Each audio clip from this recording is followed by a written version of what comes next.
Welcome to another one of these short videos based on supporting you in writing your essay for Logos 1.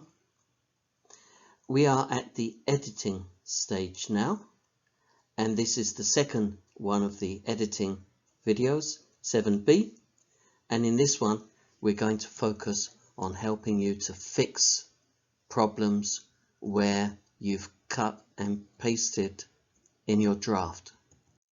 Once again, we acknowledge the traditional owners and custodians of the land on which our university campuses are built.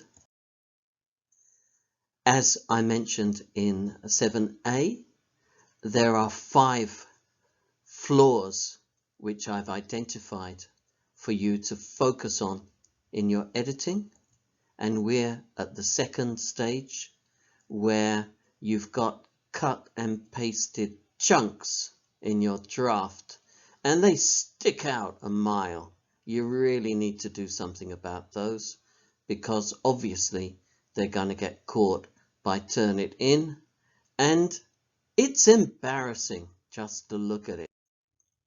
So once again, we're going to be using an example, but please don't plagiarize these examples.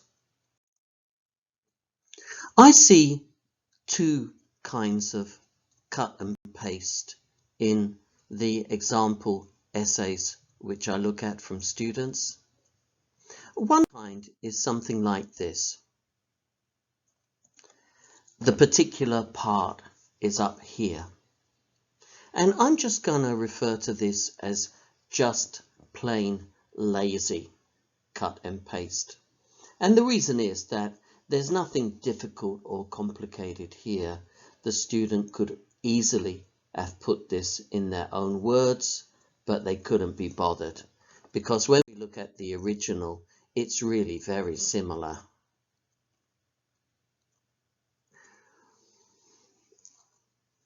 You see? So, the second type here is a bit different because it's actually quite complicated. And I imagine that the student probably had a look at that in the original article and thought, whoa, I'm not touching that. I'll put that straight in. I'm not going to mess with it. And I'm going to call that trying to be clever, because they thought, I could never say that as clever as the original. You know what? I'll just steal it. Because there it is in the original. And in fact, that's where it belongs, because the whole of the text is written in this way. It doesn't stick out in the way it does when it's just, hacked off and put into the student's essay. Now, I see 2 possible solutions to cut and pasted chunks in your essay, which you do need to fix. And a solution which I often see even encouraged by, I think, people who should know better, I'm going to call the bad solution. And that's mindless paraphrasing. In other words, taking that original text and just playing around a little bit with it so it becomes different. And yeah, it's a kind of solution, but I see it as a bad solution. Essentially, there are 2 ways of kind of playing around with the original text. One is to mess around with the grammar. Okay, so if we took that original example, yeah, we could mess around with the grammar. Here are some examples. Look, we could take speaking of, we could change it to if we speak. Okay. Yeah, we could change passive to active, active to passive. That's a pretty easy switcheroo. Then we can change verbs to nouns and adverbs to adjectives and the other way round. And here again, we can change these adjectives and a noun. We can change them to adverbs. So, yeah, even if you don't know what adverbs and adjectives really are, you can mess around with the form of words.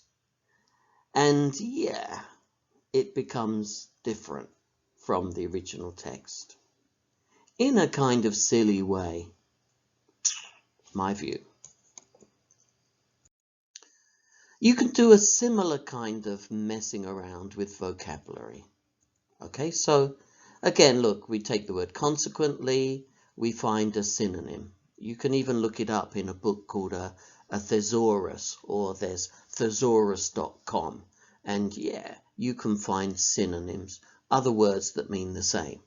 And you can just go through the sentence one after another. Yeah, understood, interpreted, instead of, rather than, devaluation, downgrading, definition, understanding, divine, godly. And even a really tough word like soteriological, you can look it up, copy a bit of the definition down.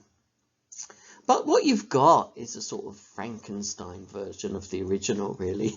It never reads very well. It comes across as really clunky when you do that kind of messing around.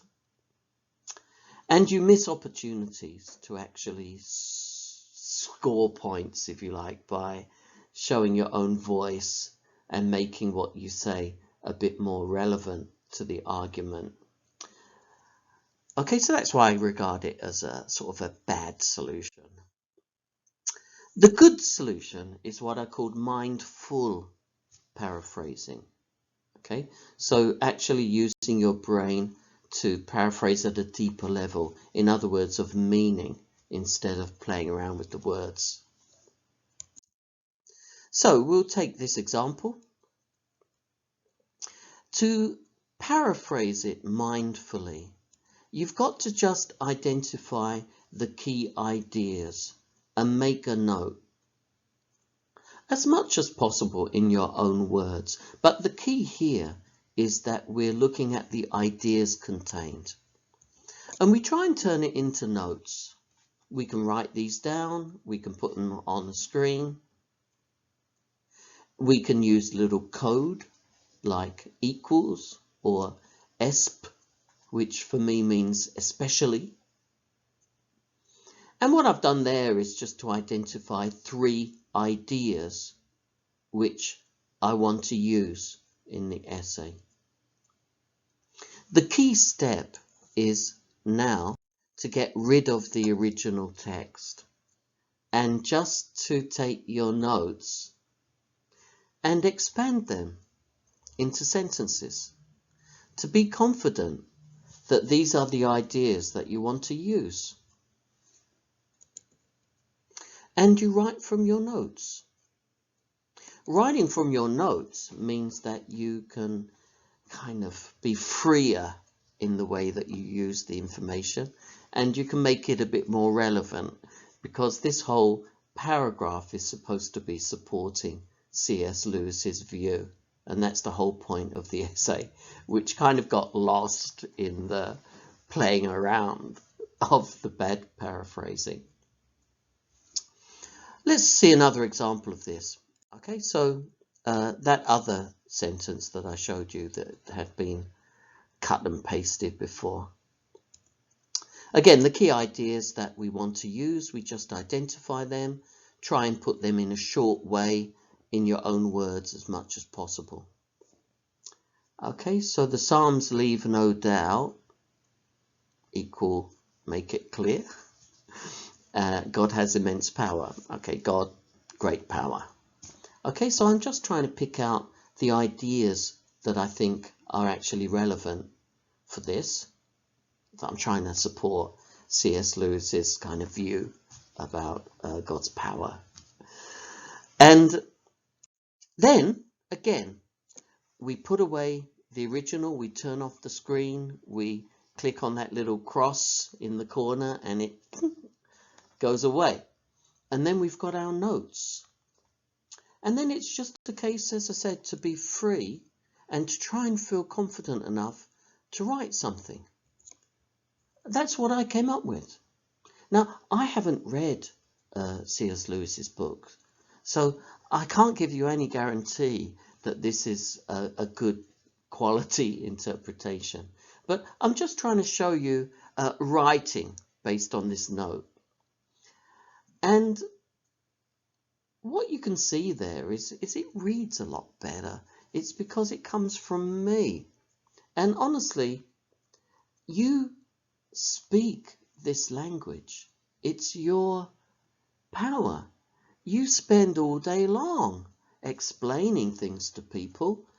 You don't speak nonsense or complicated stuff, or people are not forever stopping you and saying, "What did you say? It didn't make any sense to me. Are you even speaking English?" That doesn't happen because honestly, you have this power. You've had it since you were crawling around in nappies.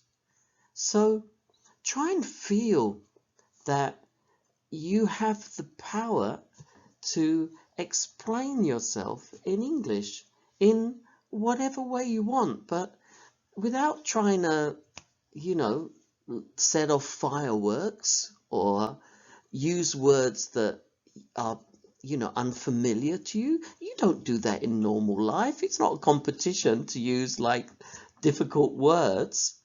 You're just trying to make your point and to persuade the other person. And honestly, it's an ordinary thing that we do every day. So I'm just trying to say to you that this cut and pasted sort of way of writing is sometimes through laziness, but often it's through fear or lack of confidence. And you need to try and get away from that, And the way is to take those ideas, make your own notes and write from your own notes. And then it's yours. And it's good. And people are not going to shoot you down for that. That's not the kind of climate at Notre Dame. It really isn't. So my main point, I suppose, is that when you're making notes, the text, that article or book, it's your friend. It's like a faithful dog. And yeah, you look at it, you make your notes. Fine. But when it comes to writing, that dog has changed into a fierce, snarling cur. You need to get some distance from that animal because it's going to bite you. You need distance. When you're writing that original text, it's a threat. It's overpowering you. It's cramping your style. It's getting in the way. What you need when you're writing is your own notes. And turn off, put away that original text.